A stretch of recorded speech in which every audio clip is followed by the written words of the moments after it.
राशि गांधी स्मृति के उपाध्यक्ष मेरे अग्रज मेरे बड़े भाई आदरणीय श्री विजय गोयल जी, मंच पर विराजमान इस सनातन संस्कृति की अद्भुत सुरभि को विश्व भर में बिखेरने के लिए अपना जीवन समर्पित करने वाले शांतिदूत श्रद्धेय आचार्य लोकेश मुनि जी, मंच पर आसीन जिनका जीवन अपने आप में प्रेरणास्पद है, ऐसे सेवानिवृत्त न्यायमूर्ति के.जी. बालकृष्णन साहब, मातृस्वरूपा आदरणीय सेवानिवृत्त न्यायमूर्ति ज्ञान सुधा मिश्रा जी, सभागार में उपस्थित मेरे मित्र मेरे भाई सैयद जफर इस्लाम साहब, इस कार्यक्रम के मेरुदंड, इस कार्यक्रम के आयोजक और गांधी मंडला फाउंडेशन के महासचिव श्री नंदन झा जी, सभागार में उपस्थित dignitaries from the various countries and embassies in India और भाई बहन, दुनिया भर में रंगभेद के खिलाफ एक अहिंसक संघर्ष की प्रेरणा देने वाले स्वर्गीय नेल्सन मंडेला जी की जयंती 104वीं जयंती के अवसर पर आयोजित इस कार्यक्रम में आज हम सब यहाँ उपस्थित हुए। 19वीं और 18वीं शती और उससे पहले कि विश्व में जिस तरह की परिस्थितियां थी और उन परिस्थितियों की धारा को परिवर्तित करने का साहस जिन दो सामान्य पृष्ठभूमि से आए हुए लोगों ने किया, विश्व में ऐसे अनेक उदाहरण, भारत के इतिहास में ऐसे अनेक उदाहरण हम सब देख सकते हैं, ढूंढ सकते हैं, जहां एक व्यक्ति ने उस समय की परिस्थितियों को सामने एक चुनौती के स्वरूप में खड़े होकर के धारा को परिवर्तित किया हो। महात्मा बुद्ध, महावीर स्वामी, आदि गुरु शंकराचार्य, कुशलित शुभ, बहुत सारे उदाहरण ऐसे ढूंढ सकते हैं। लेकिन इस आधुनिक इतिहास में, आधुनिक विश्व में यदि दो ऐसे लोगों के नाम का चयन करना हो जिन्होंने विश्व की धारा, विश्व के विचार की धारा को अपने तप के बल पर, अपने परिश्रम के बल पर, अपने संघर्ष के बल पर, अपने त्याग के बल पर अपना जीवन खपा करके जिन दो लोगों ने बदलने का साहस किया और बदल कर दिखाया, गांधी जी और मंडेला जी, इन दोनों के संयुक्त व्यक्तित्व को विश्व के सामने लाने के लिए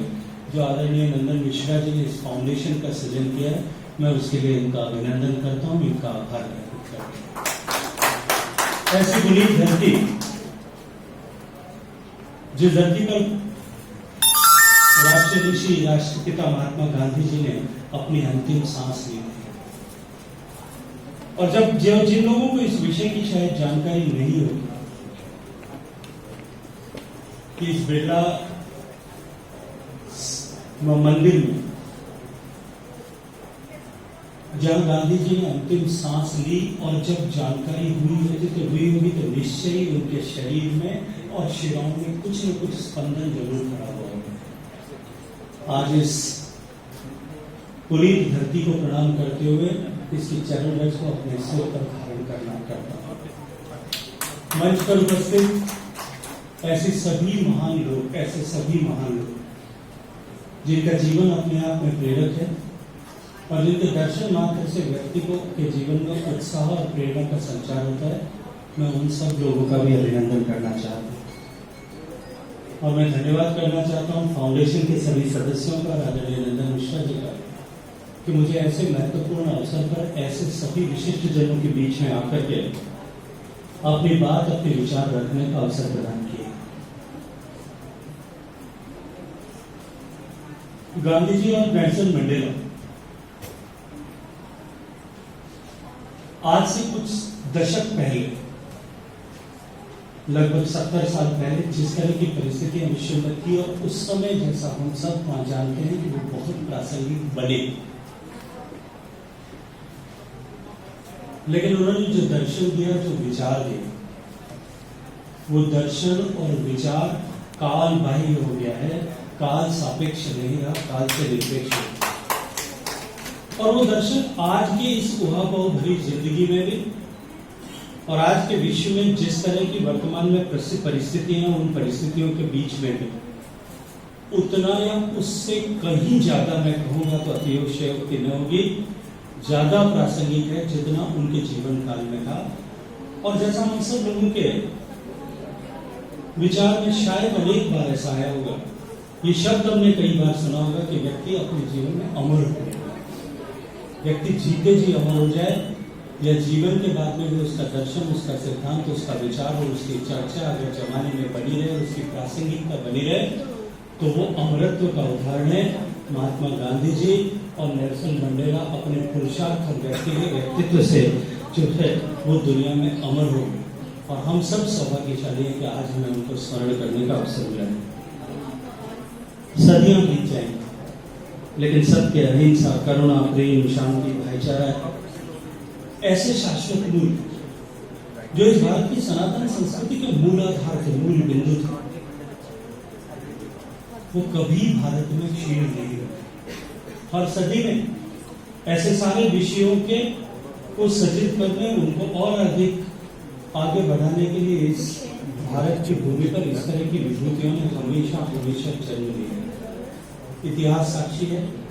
हजारों साल के इतिहास में हजारों ऐसे उदाहरण खोज सकते हैं जहाँ भारत की भूमि पर जन्मे हुए ऐसे लोगों ने इन सब शाश्वत मूल्यों को आगे बढ़ा करके विश्व को प्रेरित करने का काम किया, और इसी के चलते भारत को विश्व गुरु का दर्जा ऐसा दिया गया। और विश्व का आकर्षण उन सारे विषय को लेकर के आज भी भारत के प्रति वैसा ही है। भारत के प्रति उनके आकर्षण का मूल आधार अगर कोई है तो भारत के उन ऋषियों मनीषियों के द्वारा, भारत के उन पुनीत महात्माओं के द्वारा, भारत के उन महामनाओं के द्वारा स्थापित परंपराएं हैं। दुनिया भर में जो महात्मा गांधी जी की मूर्तियां लगी, दुनिया भर में अनेक संस्थान जो महात्मा गांधी जी के अहिंसा और शांति के मूल्यों को अपना करके काम कर रहे हैं, ये दिखाती हैं कि गांधी जी कहीं इतिहास में खोए नहीं है, वो हम सब के बीच में हैं और हमेशा हमेशा रहने वाले हैं। जीवन के विभिन्न क्षेत्रों में आने वाली चुनौतियों के से लड़ने के लिए वो हमेशा हमें प्रेरणा देते रहे। मैं अभिनंदन करते हुए नंदन मिश्रा जी का कि उन्होंने इस युति को विश्व के सामने लाने का काम किया, जो एक दूसरे के प्रतिस्पर्धी नहीं होकर के पूरक है, और इन दोनों के व्यक्तित्व से प्रेरणा आज के विश्व में बहुत बड़ी आवश्यकता है। भौतिकवाद के पीछे और भौतिकवादी मूल्यों के पीछे आज का विश्व जिस तरह से दौड़ रहा है, और जब उसकी शुरुआत हुई थी उसके कालखंड में महात्मा गांधी जी ने अपना जीवन का संघर्ष यात्रा प्रारंभ किया। जिस जमाने में लोग सूट बूट पहनने सम्मान का प्रतीक समझते थे, उस जमाने में महात्मा गांधी जी कितने बड़े कम्युनिकेटर थे। आप कल्पना कीजिए कि उन्होंने सूट बूट छोड़ करके और कपड़े त्याग करके लंगोटी या धोती पहन करके घूमना शुरू किया। जब सारी दुनिया थैले को इधर लटकाती थी तब उन्होंने क्रॉस बैग लटकाना शुरू किया।